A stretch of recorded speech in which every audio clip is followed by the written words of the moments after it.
हम अपने पेरेंट्स को हवाई जहाज के लंबे सफर में तो भेज देते कि अबू सऊदीया जाए, मामा उम्रा करें, हज करें, मगर हम एक बड़ी बेसिक चीज का ख्याल नहीं करते, क्योंकि लंबा सफर जो होता है वो एक जानलेवा चीज का रिस्क फैक्टर होता है। और मैं आपको समझाता हूँ कि इमरजेंसी में हम बहुत दफा देखते हैं कि हमारे पास एक पेशेंट आता है, उसका सांस उखड़ा हुआ है, चेस्ट पेन है, या फिर साथ अगर वो खांसी कर रहा है तो उसमें खून है,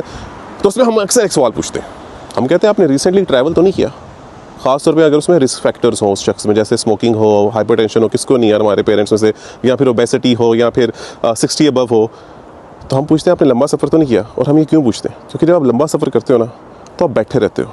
और ज़्यादा बैठने से क्या होता है, खासतौर पे 4 घंटे से ऊपर सफ़र हो, जितना ऊपर चलता रहेगा उतना रिस्क फैक्टर बढ़ता रहेगा। आप बैठे हुए देर तक आपकी जो टांगों की बड़ी शरेआन है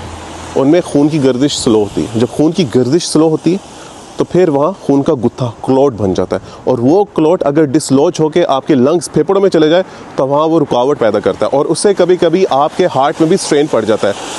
तो सीडीसी की रिसर्च कहती है कि 25% ऑफ द टाइम्स लोगों को पता ही चलता कि उनकी टांग में क्लॉट है, फिर डायरेक्ट वो डिसलॉज होकर सीधा लंग्स में जाता है, और पेशेंट किस तरह आता है, कोलैप्स से या कार्डियक अरेस्ट, और बिल्कुल क्रिटिकल हुआ है। हालांकि ये प्रिवेंटेबल है।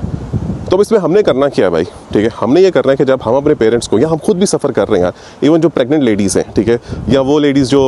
कॉन्ट्रासेप्टिव पिल्स लेती हैं जिनमें सर्टेन हार्मोन्स है, क्योंकि उससे खून थिक हो जाता है, और खून थिक होने का मतलब कि क्लॉट बनना ज़्यादा आसान है अब। तो हमने ये करना है कि जब लंबा सफ़र कर रहे हैं तो हमने अपने पेरेंट्स को कहना है, और मैं अपने अबू कहता हूँ जब उन्होंने ट्रैवल किया, कि आपने हर घंटे बाद उठना है,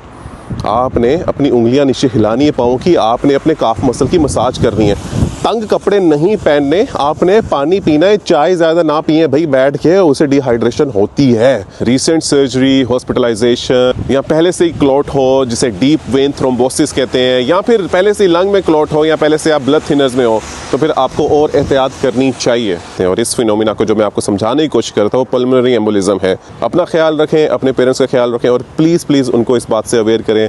बैठे नहीं रहना, सिर्फ पासपोर्ट टिकट्स का ख्याल नहीं रखना, उनकी सर्कुलेशन का भी ख्याल रखना है। शुक्रिया।